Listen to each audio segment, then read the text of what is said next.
Hi friends, welcome to Pendems kitchen.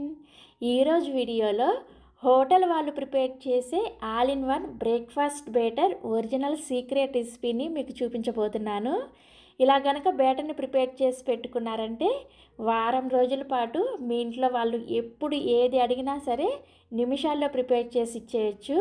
ఈ బేటర్తో మీరు ఇలా స్పాంజ్ లాంటి ఇడ్లీలు వేసుకోవచ్చు, అలాగే క్రిస్పీగా దోశలు వేసుకోవచ్చు. దోశల్లో కూడా మీకు నచ్చిన దోశలు ఏవైనా వేసుకోవచ్చు. Plain dosa, masala dosa, egg dosa, onion dosa, ఇలా ఏ దోశలైనా వేసుకోవచ్చు. అదేవిధంగా ఇలా స్పాంజ్ లాంటి ఊతప్పాలు చేసుకోవచ్చు, గొంత పొంగనాలు చేసుకోవచ్చు. అలాగే అప్పటికప్పుడు తినాలనిపిస్తే ఇలా క్రిస్పీగా పునుగులు కూడా వేసుకోవచ్చు.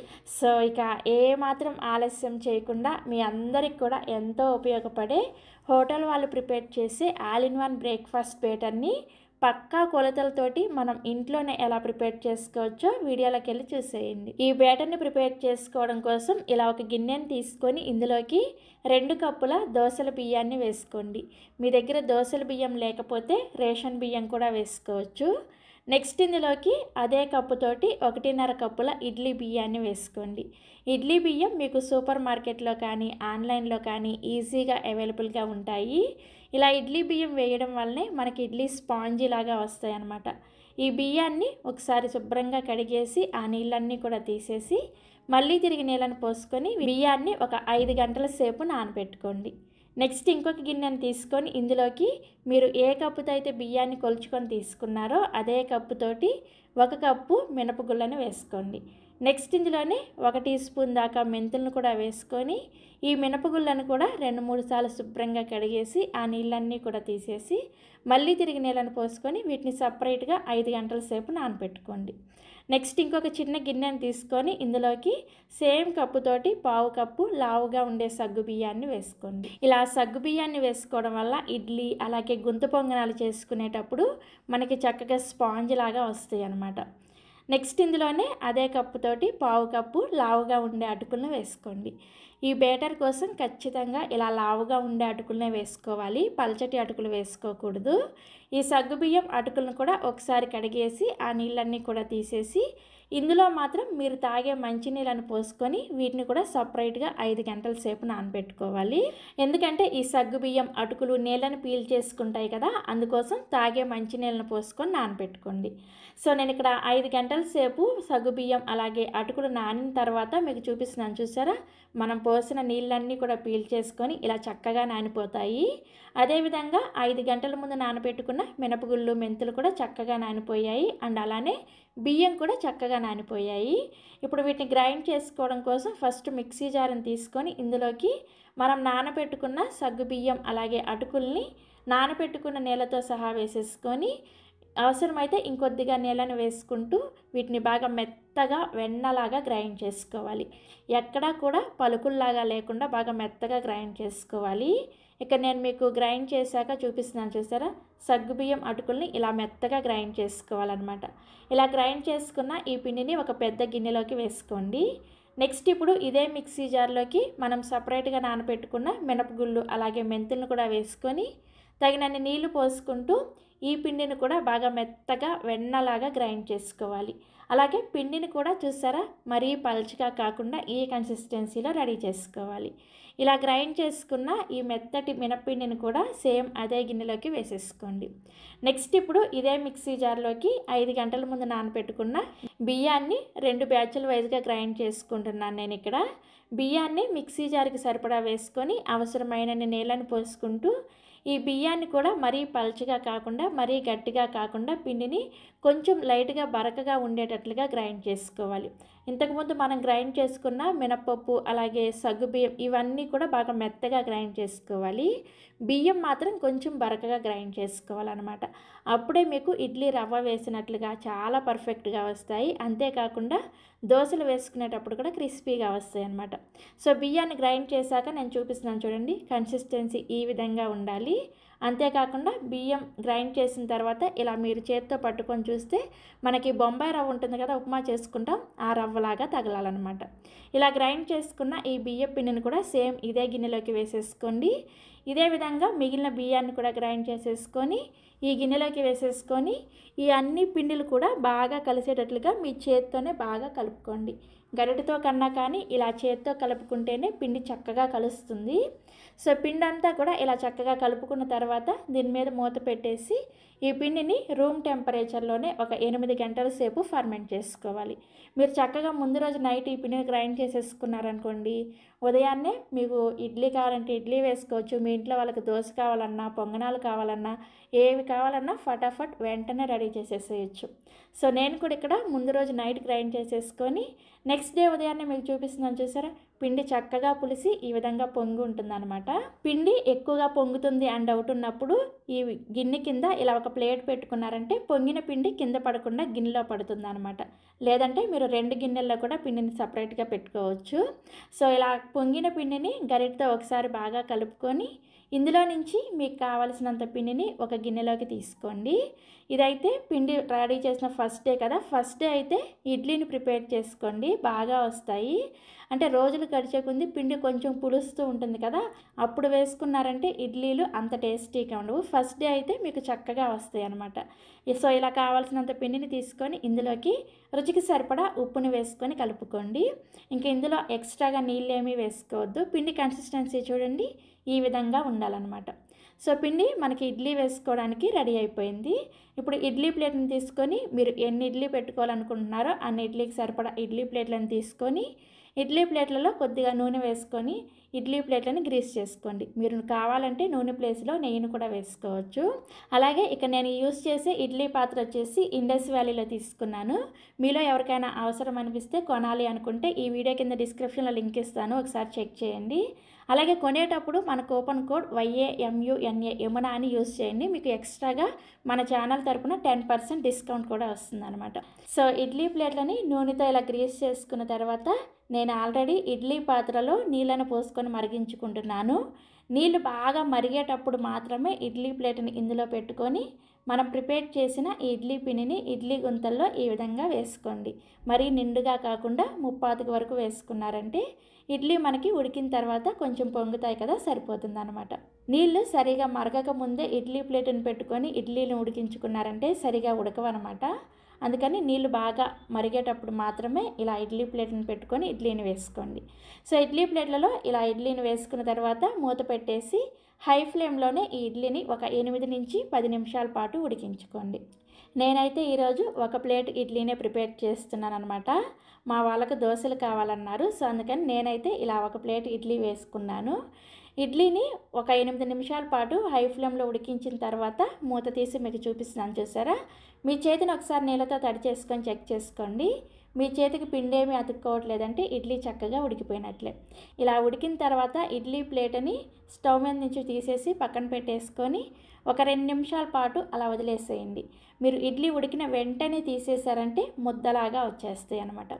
అందుకని ఒక 2 నిమిషాల తర్వాత ఇడ్లీ సెట్ అయిన తర్వాత ఒక స్పూన్ని ఈ విధంగా నీళ్ళతో తడి చేసుకొని ఇడ్లీని ఈ విధంగా నెమ్మదిగా తీసేసుకోండి. ఇడ్లీ చూసారా ఎంత చక్కగా వచ్చిందో. ఇడ్లీ ప్లేట్ కూడా చూసారా, ఎక్కడా కూడా అతుక్కోకుండా చాలా పర్ఫెక్ట్గా వచ్చాయి కదా. ఇడ్లీ మంచి రౌండ్ షేప్లో. ఇదే విధంగా మిగిలిన ఇడ్లీలను కూడా తీసేసుకొని సర్వింగ్ ప్లేట్లోకి వేసుకోండి. ఈ ఇడ్లీ పాత్ర అయితే చాలా బాగుంది, మీలో ఎవరైనా అవసరమైతే ట్రై చేయండి. సో ఈ విధంగా అన్ని ఇడ్లీలు కూడా వేసేసుకొని మీకు నచ్చిన చట్నీతో సర్వ్ చేసుకోండి. ఆల్రెడీ మన ఛానల్లో చాలా రకాల చట్నీ రెసిపీస్ ఉన్నాయి. ఆ చట్నీ రెసిపీస్ లింకులు కూడా ఈ వీడియో కింద డిస్క్రిప్షన్లో ఇస్తాను, ఒకసారి చెక్ చేయండి. ఇక్కడ నేను మీకు ఒక ఇడ్లీ చూపిస్తున్నాను చూసారా, చక్కగా మనం ఇలా చేత్తో ప్రెస్ చేసినా సరే దాని ప్లేస్కి అది మళ్ళీ వచ్చేస్తుంది చూసారా, ఎంత స్పాంజీ లాగా ఉందో. ఇడ్లీ చూస్తేనే అర్థమైపోతుంది కదా. ఇక్కడ మీకు నేను ఇడ్లీని తుంచి కూడా చూపిస్తున్నాను చూడండి, లోపల చక్కగా ఎయిర్ గ్యాప్స్ వచ్చి ఇడ్లీ ఎంత బాగా వచ్చాయో కదా. ఇలా కనుక ఇడ్లీ చేసి పెట్టారనుకోండి, ఇడ్లీ అంటే ఇష్టం లేని వాళ్ళు కూడా చక్కగా తినేస్తారు. ఈ విధంగా ఇడ్లీని వేసుకొని మీకు నచ్చిన చట్నీతో సర్వ్ చేసేసుకోండి.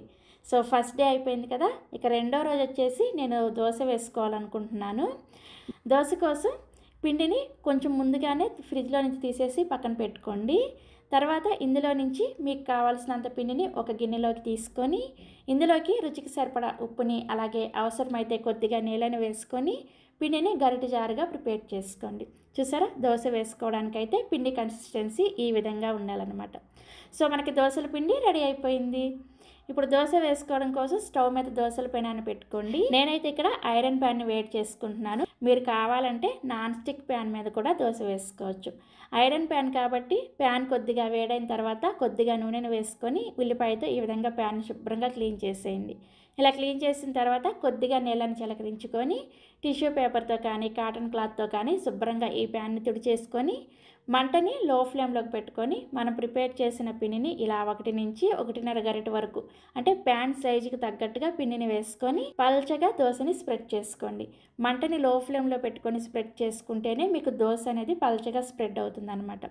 సో దోశ ఇలా స్ప్రెడ్ చేసుకున్న తర్వాత వెంటనే మంటని మీడియం ఫ్లేమ్లోకి పెట్టుకొని ఈ దోశ మీద మీరు కావాలంటే ఇలా కొద్దిగా కారాన్ని వేసుకొని ఈ దోశని నూనెతో కానీ లేదంటే నెయ్యితో కానీ ఈ విధంగా ఒకవైపు కాల్చుకొని దోశ ఒకవైపు కాలిన తర్వాత దీన్ని రెండో వైపు కూడా తిప్పుకొని రెండో వైపు కూడా దోశను కాల్చుకొని ఈ విధంగా ఫోల్డ్ చేసేసుకోండి. దోశ చూసారా ఎంత క్రిస్పీగా ఎంత కలర్ఫుల్గా వచ్చిందో. మీకు ఇంకా మంచి గోల్డెన్ కలర్లో దోశ కావాలి అనుకుంటే దోశల పిండిని కలుపుకునేటప్పుడు ఒక 1/2 టీ స్పూన్ చక్కెరని వేసుకొని కలుపుకోండి. దోశ ఇంకా మంచి గోల్డెన్ కలర్లో వేగుతుంది అనమాట. సో ఇలా చక్కగా మీకు కావాల్సిన దోశలు వేసేసుకొని మీకు నచ్చిన చట్నీతో సర్వ్ చేసేసుకోండి. ఇక్కడ నేను మీకు ఒక దోశ చూపిస్తున్నాను, చూసారా ఎంత క్రిస్పీగా ఉందో. సౌండ్ వస్తుంది కదా, చాలా చాలా టేస్టీగా కూడా ఉంటుంది. ఈ విధంగా మీకు నచ్చినట్లుగా దోశలు వేసుకొని ఎంజాయ్ చేయండి. నెక్స్ట్ ఇప్పుడు 3వ రోజున నేను ఊతప్పం ప్రిపేర్ చేసుకోవాలనుకుంటున్నాను. ఊతప్పం కోసం కావలసినంత పిండిని ఒక గిన్నెలోకి తీసుకోండి. నెక్స్ట్ ఇందులోకి రుచికి సరిపడా ఉప్పుని అలాగే అవసరమైన నీళ్ళని పోసుకొని పిండిని మనం దోశల పిండికి ఎలా అయితే కలుపుకున్నామో అదే విధంగా గరిటె జారుగా ప్రిపేర్ చేసుకోండి. సో ఊతప్పం కోసం పిండి రెడీ అయిపోయింది. ఇప్పుడు ఊతప్పం మీద వేసుకునే ఉల్లిపాయ మిశ్రమాన్ని ప్రిపేర్ చేసుకోవడం కోసం ఒక గిన్నెలోకి మీడియం సైజులో ఉండే ఉల్లిపాయని ఇలా చిన్న చిన్న ముక్కలుగా కట్ చేసుకొని వేసుకోండి. నెక్స్ట్ ఇందులోనే 2 లేదా 3 పచ్చిమిర్చిని కూడా ఇలా చిన్నగా ముక్కలుగా కట్ చేసుకొని వేసుకోండి. తర్వాత సన్నగా తరిగిన కరివేపాకు కొద్దిగా, సన్నగా తరిగిన కొత్తిమీర కొద్దిగా, అలాగే ఒక క్యారెట్ని తురుముకొని వేసుకుంటున్నాను నేను. మీకు ఇష్టం లేకపోతే స్కిప్ చేసేయచ్చు. నెక్స్ట్ ఇందులోనే ఒక మీడియం సైజ్ టమోటాని కూడా ఇలా చిన్న ముక్కలుగా కట్ చేసుకొని వేసుకొని కొద్దిగా ఒక 1/2 టీ స్పూన్ అంత ఉప్పుని స్ప్రింకిల్ చేసుకోండి. మనం ఆల్రెడీ దోశల పిండిలో ఉప్పుని వేసుకొని కలుపుకున్నాం కదా, అందుకని చూసుకొని జస్ట్ కొంచెం వేసుకొని ఈ మిశ్రమాన్ని బాగా కలుపుకోండి. సో కలుపుకున్న తర్వాత మనకు ఊతప్పం వేసుకోవడం కోసం ఉల్లిపాయ మిశ్రమం రెడీ అయిపోయింది. ఇప్పుడు స్టవ్ మీద ప్యాన్ పెట్టుకొని ప్యాన్ వేడైన తర్వాత కొద్దిగా నూనెను వేసుకొని ఈ ప్యాన్ని ఉల్లిపాయతో ఈ విధంగా బాగా రబ్ చేయండి. ఇలా చేసిన తర్వాత మంటని హై ఫ్లేమ్లో ఉంచుకొని మనం ప్రిపేర్ చేసిన ఈ పిండిని 1 నుంచి 1.5 గరిటె వరకు వేసుకొని దీన్ని మాత్రం సెట్ దోశలాగా కొంచెం మందంగా వేసుకోండి. ఊతప్పం అయితే మనకు కొంచెం మందంగా ఉంటుంది కదా, ఈ సైజులో ఊతప్పాన్ని వేసుకొని మనం ప్రిపేర్ చేసిన ఈ ఉల్లిపాయ మిశ్రమాన్ని ఈ ఊతప్పం మీద వేసేసి కొంచెం లైట్గా చేత్తో ఇలా ప్రెస్ చేశారంటే ఈ ఉల్లిపాయ ముక్కలు చక్కగా ఈ దోశకి అతుక్కుపోతాయి అన్నమాట. సో ఇలా చక్కగా ప్రెస్ చేసేసుకొని దీని మీద 1 టీ స్పూన్ దాకా నూనెను కానీ లేదంటే నెయ్యిని కానీ వేసుకొని ఊతప్పం బాగా ఉడకడానికి మీ మంటని మీడియం ఫ్లేమ్లోకి పెట్టుకొని దీని మీద మూత పెట్టేసి మీడియం ఫ్లేమ్లోనే ఉడికించుకోండి. సో ఒక 2 నిమిషాలకి ఊతప్పం ఇలా ఒకవైపు చక్కగా ఉడికి ఉంటుంది. దీన్ని రెండో వైపు కూడా తిప్పుకొని ఉల్లిపాయలు అలాగే టమోటా ఇవన్నీ కూడా చక్కగా కాలేంత వరకు మీడియం ఫ్లేమ్లోనే ఊతప్పాన్ని కాల్చుకోండి. సో ఒక 2 నిమిషాలకి చూసారా ఊతప్పం ఇలా చక్కగా వేగిపోతుంది. ఇప్పుడు ఈ ఊతప్పాన్ని సర్వింగ్ ప్లేట్లోకి తీసుకోండి. నెక్స్ట్ ఇదే విధంగా మీకు ఎన్ని ఊతప్పాలు కావాలంటే అన్ని ఊతప్పాలు సేమ్ ఇదే పిండితో చేసేసుకోవచ్చు. సో ఇలా ఊతప్పాలు వేసుకొని సర్వింగ్ ప్లేట్లోకి తీసుకొని మీకు నచ్చిన చట్నీతో సర్వ్ చేసేసుకోండి. ఊతప్పం చూసారా ఎంత బాగా వచ్చిందో. ఈ 3వ రోజుకి పిండి కొంచెం లైట్గా పులుస్తూ ఉంటుందన్నమాట. చాలా చాలా టేస్టీగా ఉంటుంది ఈ పిండితో చేసిన ఊతప్పం. తప్పకుండా ట్రై చేయండి. సో నెక్స్ట్ 4వ రోజు వచ్చేసి ఇదే పిండితోటి గుంత పొంగనాలను ఎలా వేసుకోవాలో చూపిస్తాను. గుంత పొంగనాల కోసం కావాల్సినంత పిండిని ఒక గిన్నెలోకి తీసుకుని ఇందులోకి సన్నగా తరిగిన ఒక మీడియం సైజ్ ఉల్లిపాయ ముక్కలు, అలాగే సన్నగా తరిగిన 2-3 పచ్చిమిర్చీల ముక్కలు, సన్నగా తరిగిన కరివేపాకు కొద్దిగా, అలాగే సన్నగా తరిగిన కొత్తిమీర కొద్దిగా, ఒక మీడియం సైజ్ క్యారెట్ని తురుముకొని వేసుకోండి. ఈ క్యారెట్ వేసుకోవడం పూర్తిగా ఆప్షనల్, మీకు నచ్చకపోతే స్కిప్ చేసేయచ్చు. నెక్స్ట్ ఇందులోనే 1 టీ స్పూన్ దాకా జీలకర్ర, అలాగే రుచికి సరిపడా ఉప్పుని, గుంత పొంగనాలు బాగా పొంగడం కోసం ఒక పావు టీ స్పూన్ దాకా వంట సోడా వేస్తున్నాను నేను. మీకు ఇష్టం లేకపోతే వంట సోడా వేసుకోవడం అనేది పూర్తిగా ఆప్షనల్, స్కిప్ చేసేయచ్చు. సో ఇవన్నీ వేసుకున్న తర్వాత పిండిలో ఇవన్నీ కూడా చక్కగా కలిసేటట్లుగా బాగా కలుపుకోండి. కలుపుకున్న తర్వాత పిండి కన్సిస్టెన్సీ చూసారా, మనకి ఈ విధంగా ఉండాలన్నమాట. సో గుంత పొంగనాలు వేసుకోవడం కోసం పిండి రెడీ అయిపోయింది. ఇప్పుడు గుంత పొంగనాల కోసం స్టవ్ మీద గుంత పొంగనాల ప్యాన్ పెట్టుకొని మీడియం ఫ్లేమ్లో వేడి చేసుకోండి. గుంత పొంగనాల ప్యాన్ వేడైన తర్వాత ఒక్కొక్క గుంతలో కొంచెం కొంచెం నూనెను వేసుకొని, ఈ నూనె కాగిన తర్వాత ఇప్పుడు మనం ప్రిపేర్ చేసిన ఈ గుంత పొంగనాల పిండితో ఈ గుంతల్లో కొద్దిగా అంటే 1/2 వంతు వరకు మాత్రమే పిండిని వేసుకోండి. మనకి ఇవి చక్కగా పైకి పొంగుతాయి కాబట్టి ఎక్కువైపోతుంది అనమాట. అందుకని 1/2 వంతు వరకే ఈ గుంతల్ని ఫిల్ చేసేసి మంటని మీడియం ఫ్లేమ్లోనే ఉంచుకొని దీని మీద మూత పెట్టేసి ఇవి ఒకవైపు చక్కగా వేగేంత వరకు మీడియం ఫ్లేమ్లోనే వేయించుకోండి. సో ఒక 2 నిమిషాలకి గుంత పొంగనాలు ఇలా చక్కగా వేగిపోయి ఉంటాయి. ఇప్పుడు వీటిని నెమ్మదిగా రెండో వైపు కూడా తిప్పుకొని రెండో వైపు కూడా మీడియం ఫ్లేమ్లోనే వేయించుకోండి. రెండో వైపు తిప్పినప్పుడు మళ్ళీ మూత పెట్టాల్సిన అవసరం లేదనమాట. సో రెండు వైపులు కూడా చక్కగా గుంత పొంగనాలు వేగిన తర్వాత ఈ విధంగా సర్వింగ్ ప్లేట్లోకి తీసేసుకోండి. ఇదే విధంగా ఇదే పిండితో మీకు ఎన్ని గుంత పొంగనాలు కావాలంటే అన్ని గుంత పొంగనాలు వేసేసుకోవచ్చు. ఇలా చక్కగా కావాల్సినన్ని గుంత పొంగనాలు వేసేసుకొని మీకు నచ్చిన చట్నీతో సర్వ్ చేసుకోండి. నేను ఇక్కడ మీకు ఒక గుంత పొంగనాన్ని తుంచి చూపిస్తున్నాను చూసారా, పైన చక్కగా పొంగి ఫ్లఫీగా, అలాగే లోపల గుల్లగా ఎయిర్ బబుల్స్ ఎంత బాగా వచ్చాయి చూడండి. చాలా సాఫ్ట్గా చాలా టేస్టీగా ఉంటుంది. తప్పకుండా ట్రై చేయండి. సో నెక్స్ట్ వచ్చేసి నేను ఇదే పిండితో పునుగుల్ని ఎలా వేసుకోవాలో చూపిస్తాను. పునుగుల కోసం కావాల్సినంత పిండిని ఒక గిన్నెలోకి తీసుకోండి. పిండి చూసారా కొంచెం పలచగా ఉంది కదా, ఇలా ఉంటే పునుగులు వేసుకోవడానికి రాదనమాట.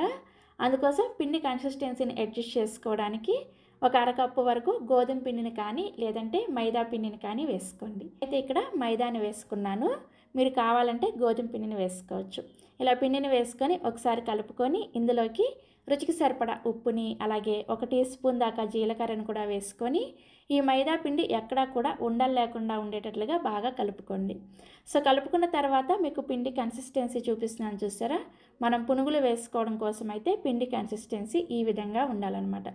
సో మనకి పునుగులు వేసుకోవడం కోసం పిండి రెడీ అయిపోయింది. ఇప్పుడు పునుగులు వేసుకోవడం కోసం స్టవ్ మీద ఇలా ఒక కడాయిని పెట్టుకొని ఇందులోకి డీప్ ఫ్రైకి సరిపడా నూనెను పోసుకొని వేడి చేసుకోండి. ఈ కడాయి డీటెయిల్స్ కూడా నేను డిస్క్రిప్షన్లో ఉంచుతాను, ఒకసారి చెక్ చేయండి. నూనె బాగా వేడైన తర్వాత మంటని హై ఫ్లేమ్లోనే ఉంచుకొని మనం ప్రిపేర్ చేసిన పిండిని ఈ విధంగా చిన్న గోళీ సైజులో పునుగుల్ని వేసుకోండి. పునుగుల్ని కడాయికి సరిపడా మాత్రమే వేసుకొని ఇప్పుడు మంటను మీడియం ఫ్లేమ్లోకి పెట్టుకొని ఈ పునుగుల్ని కలుపుకుంటూ మీడియం ఫ్లేమ్లోనే మంచి గోల్డెన్ కలర్ వచ్చేంత వరకు వేయించుకోండి. మీరు లో ఫ్లేమ్లో పెట్టేసి ఫ్రై చేసుకుంటే నూనెను ఎక్కువగా పీల్ చేస్తాయి. అదే హై ఫ్లేమ్లో పెట్టుకొని వేయించుకున్నారంటే ఇవి సరిగా వేగవన్నమాట. సో మీడియం ఫ్లేమ్లోనే పునుగులు ఇలా మంచి రంగు వచ్చేంత వరకు వేయించేసుకొని సర్వింగ్ ప్లేట్లోకి తీసుకోండి. ఇదే విధంగా మీకు ఎన్ని పునుగులు కావాలంటే అన్ని పునుగుల్ని సేమ్ ఇదే పిండితో వేసేసుకోవచ్చు. ఇలా పునుగుల్ని వేసుకొని నేనైతే ఇక్కడ ఇడ్లీ కారంతో సర్వ్ చేసుకుంటున్నాను. చాలా టేస్టీగా ఉన్నాయి. చివరి రోజు నేను ఇలా పునుగులు వేసుకున్నాను అనమాట. ఆ రోజుకి కొంచెం పిండి లైట్గా పులుసు ఉంటుంది కదా, ఆ పులిసిన పిండితో పునుగులు వేసుకుంటే ఎన్ని తింటున్నామో లెక్క లేకుండా లాగించేస్తాం, అంత టేస్టీగా ఉంటాయి. తప్పకుండా ట్రై చేయండి. అందుకే చెప్పాను, ఫస్ట్ డే చక్కగా ఇడ్లీ వేసేసుకోవచ్చు. రెండవ రోజు మూడో రోజు కావాలంటే ఒకరోజు ప్లెయిన్ దోశ, ఒకరోజు ఎగ్ దోశ, ఒకరోజు ఆనియన్ దోశ, ఇలా దోశలు వేసేసుకోండి. తర్వాత ఊతప్పం కానీ లేదంటే పొంగనాలు కానీ వేసుకోవచ్చు. చివరిలో మాత్రం ఖచ్చితంగా ఇలా పునుగులు వేసుకోండి, చాలా టేస్టీగా ఉంటాయి. చూసారా, ఒకే పిండిని యూజ్ చేసి మనం ఎన్ని రకాల టిఫిన్లు ప్రిపేర్ చేసుకోవచ్చు. ఇదే విధంగా హోటల్లో కూడా ఒక ఆల్ ఇన్ వన్ బ్యాటర్ అని ప్రిపేర్ చేసేసి బ్రేక్ఫాస్ట్ కోసం మనం ఏ దోశ ఆర్డర్ ఇస్తే ఆ దోశని చక్కగా రెడీ చేసి ఇచ్చేస్తారనమాట. అప్పటికప్పుడే చేసేసుకోవచ్చు.